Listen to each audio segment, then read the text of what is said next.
बिस्मिल्लाहिर्रहमानिर्रहीम ګرانو ملګرو تاسو ته په لرن انګلیش ان پښتو چینل کې په هراله او ستړي مشو يم ملګرو په نننی کلاس کې به زه تاسو ته شارټ فریزز کوم کو چرته تاسو هم د شارټ فریزز د کول غواړئ نو کلاس تر پایه پورې ګورئ او کو په چینل باندې نوی یاست نو چینل هم سبسکرایب کړئ ویډیو لایک کړئ او ویډیو د خپل کور ماشومان سره هم وګورئ راځئ چې خپل نننی کلاس شروع کړو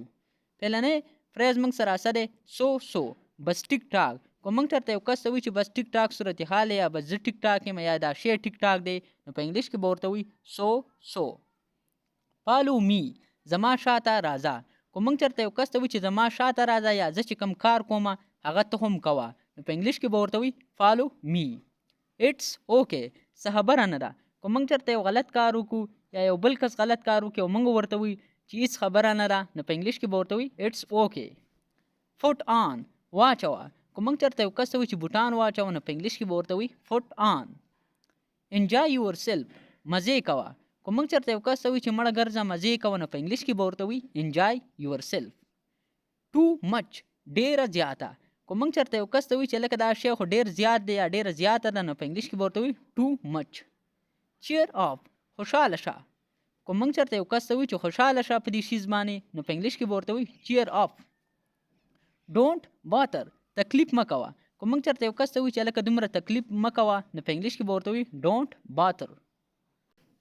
ویټ آوټساید بهر انتظار وکړه کو موږ چرته یو کس ته وي چې لکه ته بهر انتظار وکړه نو په انګلیش کې به ورته وي ویټ آوټساید ګیټ لاست د مخې نه مې لرې شه کو موږ چرته یو کس ته وي چې د مخې نه مې لرې شه یا لرې شه نو په انګلیش کې به ورته وي ګیټ لاست ډونټ ټربل می ما مه تنګوه کو موږ چرته یو کس تنګوي نو موږ ورته وی چې لکه ما مه تنګوه نو په انګلیش کې به ورته وي ډونټ ټربل می ګیټ آف کوش شه کو موږ سره په ګاډي کې یو کس ناست او هغه ته موږ چې لکه د ګاډي نه کوشه نو په انګلیش کې به ورته وي ګیټ آف بیفور دیټ دې نه مخکې کو موږ چرته یو کس وي چې د دې نه مخکې نو په انګلیش کې به ورته وي بیفور دیټ هولډ دیس دا ونیسه ملګرو دا بورډ نه دی دا هولډ دی اچ دی بی نه دی دا په ایډیټینګ کې غلطي شوې ده کو موږ چرته یو کس ته وي چې دا سیز ونیسه نو په انګلیش کې به ورته وي هولډ دیس سی دیټ اگین هغه بیا ووایه کو موږ چرته یو کس ته وي چې هغه کار یا هغه خبره بیا ووایه نو په انګلیش کې به ورته وي سی دیټ اگین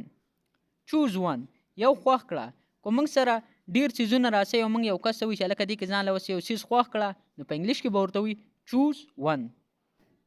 کم فارورډ مخکې راشه کو موږ چرته یو کس ته وي چې لکه مخکې راشه نو په انګلیش کې به ورته وي کم فارورډ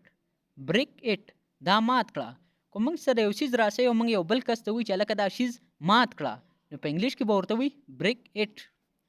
ناٹ نو وس نه کو موږ چرته یو کس ته وي چې وس نه نو په انګلیش کې به ورته وي ناٹ نو فایند هر هغه وګوره کو موږ چرته یو کس ته څوک ښیي چې دا هغه وګوره نو په انګلیش کې به ورته وي فایند هر ډو یور ورک خپل کار کوه کو موږ چرته یو کس ته وي چې خپل کار کوه نو په انګلیش کې به ورته وي ډو یور ورک کم بیک سون زر واپس راځه کو موږ چرته یو کس ته وي چې هلکه که ته د دې ځای نه ځې خو بیا واپس زر راځه نو په انګلیش کې به ورته وي کم بیک سون بی کیرفل احتیاط کوه کو موږ چرته یو کس ته وي چې احتیاط کوه د ځان خیال ساته نو په انګلیش کې به ورته وي بی کیرفل نیور فارګیټ کله هم مه هېروه کو موږ چرته یو کس وي چې لکه زما خبره کله هم مه هېروه یا موږ کله هم مه هېروه نو په انګلیش کې به ورته وي نیور فارګیټ ټچ وډ د نظره نشي کو موږ چرته یو کس ته وي چې لکه د نظره نشي نو په انګلیش کې به ورته وي ټچ وډ وای ناټ ولې نه کو موږ ته یو کس وي چې لکه دا کار وکړه او موږ ورته وي چې ولې نه تابعدار نو په انګلیش کې به ورته وي وای ناټ یا کو موږ ته چرته یو کس وي چې دا کار تا کړی دی نو موږ ورته وي چې ولې مې نه دی کړی نو په انګلیش کې ورته وي وای ناټ ګیټ آوټ بهر وځه کو موږ چرته یو کس ته وي چې بهر وځه نو په انګلیش کې به ورته وي ګیټ آوټ وی آر ویری هیپي موږ ډیر خوشحاله یو کو موږ چرته یو کس ته وي چې هلکه موږ خو ډیر خوشحاله یو نو په انګلیش کې به ورته وي وی آر ویری هیپي ملګرو دا زمونږ نننی کلاس چې پای ته ورسېدو امید کوم چې تاسو به د دې کلاس نه ډیر څه زده کړي ملګرو کو چرته تاسو ته په انګلیسي کې څه قسمه مسله هم وي نو تاسو ماته په کمنټ سیکشن کې کمنټ هم کولی شئ او تاسو ما سره د واتس اپ په لارې رابطه هم کولی شئ